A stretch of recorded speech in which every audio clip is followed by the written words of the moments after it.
రక్షకుడైన యేసయ్య అతి శ్రేష్టమైనటువంటి నామంలో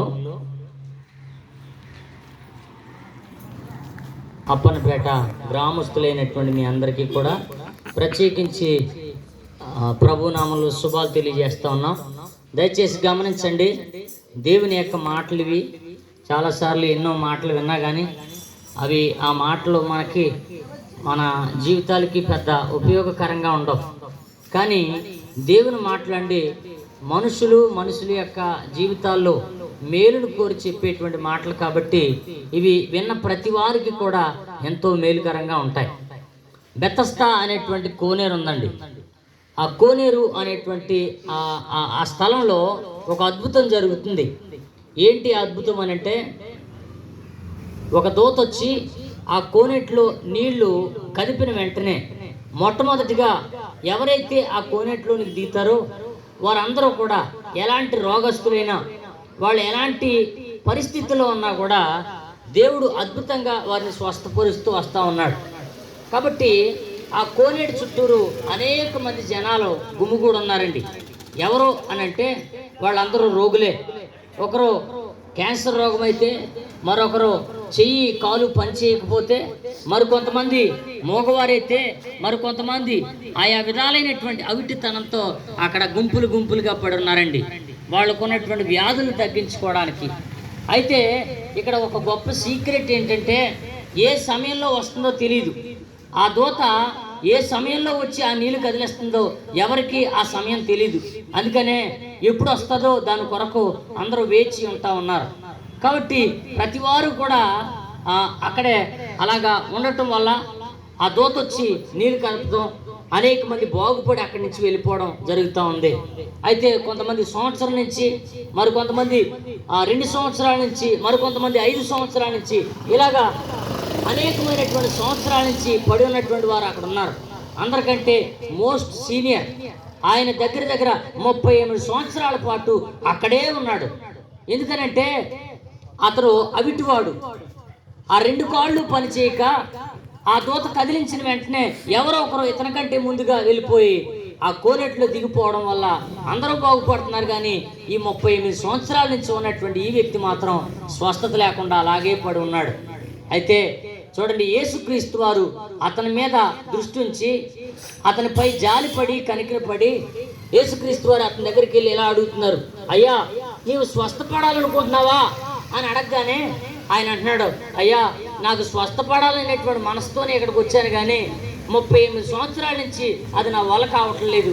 ఎందుకనంటే ఆ నీళ్లు కదిలించక ముందే, ఆ కదిలించే సమయంలోనే నాకంటే ముందు ఎవరో ఒకరు అందులో దిగిపోయి వారు బాగుపడి వెళ్ళిపోతున్నారు. కానీ నేను ఎక్కడే పడున్నానయ్యా, నన్ను దింపడానికి వచ్చావా ఏంటి అన్నట్టుగా ఆయన్ని అడగగానే యేసుక్రీస్తు వారు అన్నారు, నీ పరుపు ఎత్తుకుని నీవు ఇంటికి వెళ్ళు అని అనగానే ఆడంట వెంటనే ఆ ఆవిడితనం పోగొట్టుకుని అద్భుతమైన రీతిలో తన కాళ్ళు మళ్ళా జీవం పోసుకుని అతను నడవటం ప్రారంభించాడు, తన ఇంటికి వెళ్ళడం ప్రారంభించాడండి. ఎందుకు ఈ మాటలు చెప్తా ఉన్నామనంటే, దేవుడు మనుషులకి మానవ స్వస్థతతో పాటు, అనగా ఈ శరీరానికి కావలసినటువంటి స్వస్థతతో పాటు మనుషుల్లో ఉన్నటువంటి కల్మషం లేకపోతే పాపం, వీటన్నింటికి స్వస్థత కలిగించేది ఈ లోకంలో ఎక్కడ ఏ మందు లేదండి. ఒకవేళ కాలు ఇరిగిపోతే దానికి స్వస్థత చేసేవాళ్ళు ఉన్నారు, అనేక మంది స్పెషలిస్టు డాక్టర్లు ఉన్నారు. ఒకవేళ గుండె సంబంధితమైనటువంటి వ్యాధి కలిగితే ఆ వ్యాధి కొరకైనటువంటి డాక్టర్లు, వైద్యులు లోకంలో ఎంతో మంది ఉన్నారు. కానీ ఈ పాపానికి పట్టినటువంటి ఈ విరుగుడు లేకపోతే ఈ పాపానికి సంబంధించినటువంటి ఆ స్వస్థత కలగజేయడానికి మాత్రం యేసుక్రీస్తు వారు మాత్రమే ఉన్నారు. కాబట్టి ఆ పాపం పోగొట్టుకోకుండా ఆ భయంకరమైనటువంటి పాపంతోనే మన జీవితాన్ని, మన తనువుని సాగిస్తే చివరికి మనం పోయేది నరకం. కాబట్టి అలాంటి నరకంలో ఉండకూడదని యేసుక్రీస్తు అనేటువంటి నామాన్ని ధరించుకున్నటువంటి దేవుడు సాక్షాత్తుగా ఆయన లోకానికి వచ్చి మనుషులందరి యొక్క పాపముల కొరకు ఆయన మరణించి తిరిగి లేచాడండి. కాబట్టి ఎందరైతే ఆయన ఎందుకు విశ్వాసం ఉంచుతారో వారందరినీ ఆయన బిడ్డలుగా చేసుకుని ఆ భయంకరమైన నరకాన్ని నుంచి తప్పించి స్వర్గానికి చేర్చడానికి ప్రభు సిద్ధంగా ఉన్నాడు. ఈ మాటలు వింటున్నటువంటి మీ జీవితాల్లో ఒకప్పుడు మేము కూడా ఈ దేవుడు అంటే ఏదో ఒక చులకనగా మేము భావించాం, కానీ ఈ ప్రభు ఎంత గొప్పవాడు, ఈయన మా కొరకు ఏం చేశాడు అనేటువంటి విషయాలు తెలుసుకున్నప్పుడు ఇవి మీకు సాక్ష్యంగా చెప్పడానికి మీ మధ్యలోనికి రావటం జరిగింది. కాబట్టి దేవుని బిడ్డలారా ఆలోచించండి. దేవుని యొక్క మాటలు ఇవి మనుషులకు ఎంతో మేలు చేస్తాయి. అట్టి కృప మీకు దేవుడు దయచేయనుగాక. ప్రార్థన చేసుకుందాం.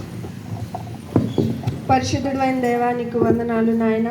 అవును తండ్రి ప్రభా, ఎంత భయంకరమైన రోగముల నుండి అయినను ప్రభా, బలహీనతల నుండి అయినను, సమస్యల నుండి అయినను విడిపించువాడు నీ ఒక్కడవే అని ప్రభా నాయన సమస్తమును చేసి దేవా నాయన సమస్తమును నాయన మా మేలు కోరే దేవుడు నీ ఒక్కడవే అని ప్రభా నాయన ఈ సమయాన ప్రతి ఒక్కరికి తెలియజేయటానికి సహాయం చేసినందుకు నీకు వందనాలు.